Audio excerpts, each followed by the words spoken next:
Most business owners think the only way to grow your business is to spend more money on ads, but I've helped literally thousands of home service business owners add an extra $10, $20, even $50,000 a month with some of these strategies I'm going to show you in this video without spending any more money on ads. That being said, let's get into it. Okay, tactic number one. Number one, I've used not only for my window cleaning business to add tens of thousands of dollars per month of repeat business, but also in my mom's business, Married a Mop, that just had their first $40,000 month. I don't do anything in that business. She's going to turn 67 in 3 days. Used this strategy to kick her business off to her first $20,000 month. What is it? I call this keeping up with the Joneses effect. Now, what is this? This is leveraging Facebook groups and Nextdoor to get referrals at scale, is the best way I can put it. Now, when you implement this strategy, it's really cool because you get almost like referrals. When I say almost like referrals, I mean they're going to be paying top dollar. They're going to pay higher than any of your other acquisition channels, and they're going to close at a higher rate because it's like getting a referral, but it's not quite the same thing. And so what you're going to do is you're going to get your customers, or if you're doing test cleans, let's say, or if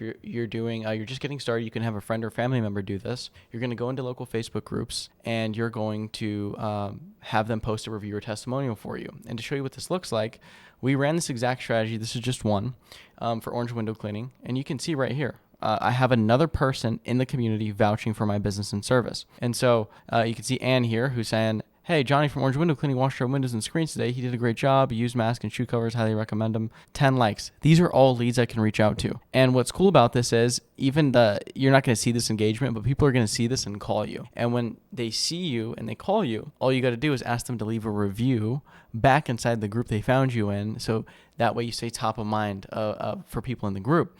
And even if people aren't calling you right away, when they do need your service, who are they going to think of? They're going to think of your business because you're getting plastered everywhere by all their neighbors. They want to know all the hypes about. And some key best practices here is you want a photo attached to it, ideally a before and after, and then have your phone number and website or email linked in that testimonial as well. And you can even incentivize your customers by giving them, $10, $20 off or a percentage off their service in order for them to do this, because it will bring you a ton more repeat business. Okay.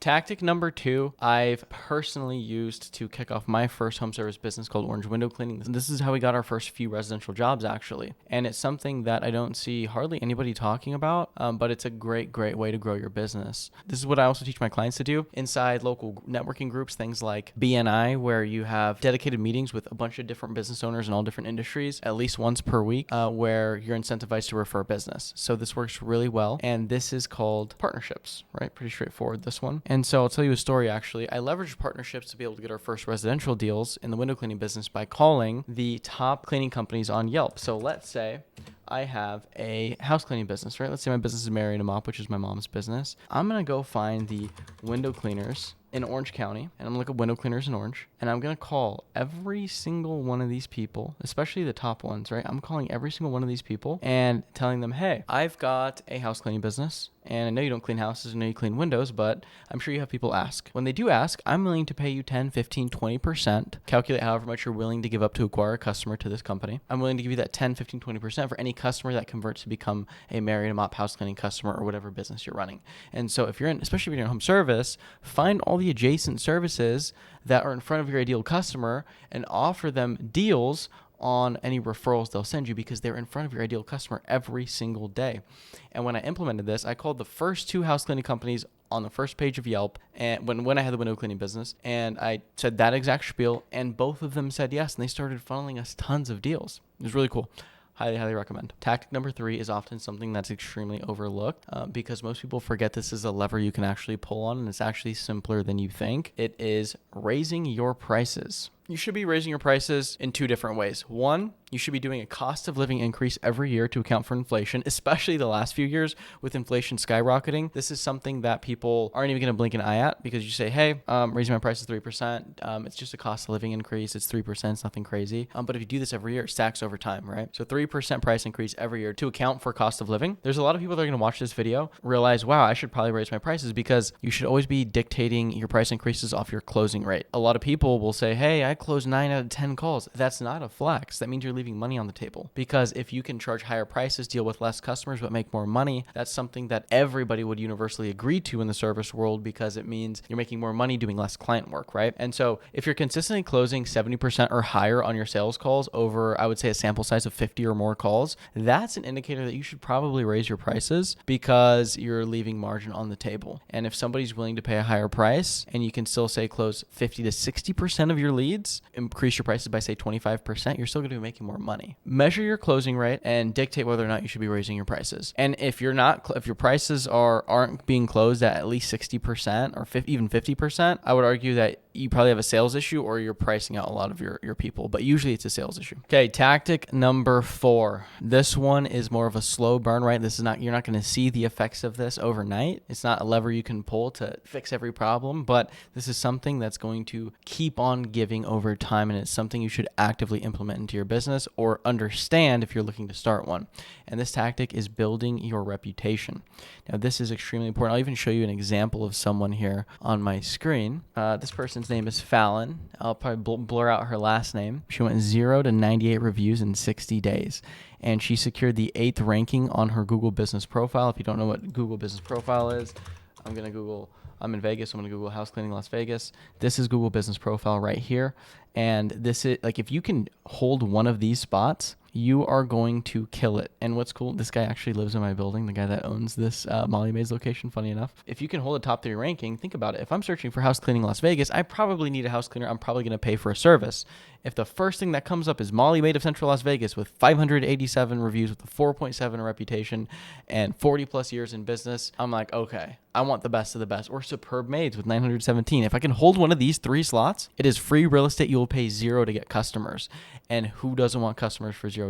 The biggest lever you can pull to get ranked on this is by building reputation and getting reviews. You're going to do this by checking in and calling every single person once the clean is done and asking for the review. And if they verbal to giving you the review, you follow up with them until they leave one. And you're going to do this through calling, text, and reminder emails, which you can sequence out in most CRMs that you'll use. You can actually use a tool called CleanWorks, which is ours, and we already know the templates and the systems and everything that works because we pull on data from 2,000 plus cleaning businesses that we work with. And so we know the stuff that converts, and the software was literally built to follow up with your customers till the end of time to make sure that you get more recurring bookings, you get more reviews, and you get more referrals. You can get that in the link in the description below. It's cleanworks.co, and we'll give you a 30-day free trial to try it out to see if it makes sense for you. But when you do this, again, it's free real estate.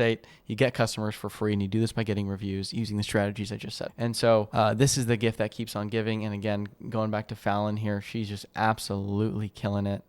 98 reviews in 60 days, grabbed the 8th spot on Google Business Profile, which she wasn't even ranking before that. So if she just keeps up this pace, she's going to grab one of those 3 slots. I guarantee it. Tactic number 5, last but not least, this is something we recently did at my window cleaning business when I talked to the owner. We did a YouTube video with him, and we filmed 2 separate times with him. It's like 5 months apart or 3 months apart, and we ended up at the same house. And it was because when he was at the house before, he used the strategy to add on more revenue to a client that had already paid him money. And he turned what was a $399 job to a almost $1,000 job. And it's by utilizing upsells. Upsells are really great. It's how we juiced so much revenue out of the window cleaning business by adding on things that were accessory to window cleaning. So we already had the ladders, we already had the trucks, the equipment, etc. Well, what else can we do while we're there at the job site that people might need? Well, we might clean the windows, but maybe their house exterior is still dirty. Well, it's very, pressure washers aren't that expensive. Let's add on a pressure washer and offer house washing and roof washing services. It's very high ticket as well. We're already there. Boom. That was extra revenue for us, and we would pitch that while we were there at the client's house. Let's say, then we realized, oh, wow, a lot of these gutters are being clogged up when we're on the roof cleaning these windows. We can see into the gutters. Let's take a picture of the gutter and say, hey, this can cause foundational damage if it goes unchecked. Oh, yeah. Well, good thing we charge $2 a linear foot. So we would add on an extra $200 to $300 per house just from adding the gutters on. And we already had the ladders, and we just added a simple scooping tool to get stuff out of the gutter. Then we would get slow during Christmas time. We already had the ladders. Well, what do people buy during Christmas time, in wintertime? Christmas lights. So we added on Christmas lights. Our average ticket for Christmas lights was an extra $1,000 per customer. All in all, we were taking our lifetime value, how much a customer was paying us on average in this business, and just skyrocketed it simply by adding on extra services. What this looks like in a cleaning company, for example, is maybe you do a first-time deep clean, right? But maybe you don't include include the oven or the interior windows or the stainless steel fridge. These are all extra add-ons that you can sell to the customer to juice your average ticket and your average claim. What can you add on to your existing business that's not totally a whole new business and service you're delivering, but that's a good add-on since you already have maybe your cleaners there, or if you're out in the field doing the work yourself? What can you do to make the customer's life easier that's not going to add such a crazy lift in operational complexity to your business? These are my 5 favorite tactics you can implement today without spending a single dime on ads to get more customers or just get your customers to pay you more money. And if you like this, you'll love our book where we go even deeper. It's 100+ pages of everything we know about building million-dollar cleaning companies. You can grab that in the link in the description below. It's completely for free. And if you like this video, you'll like this one right here. And if you haven't, subscribe, hit the like down below, comment if you have any questions, and let me know what you want to see next. Peace.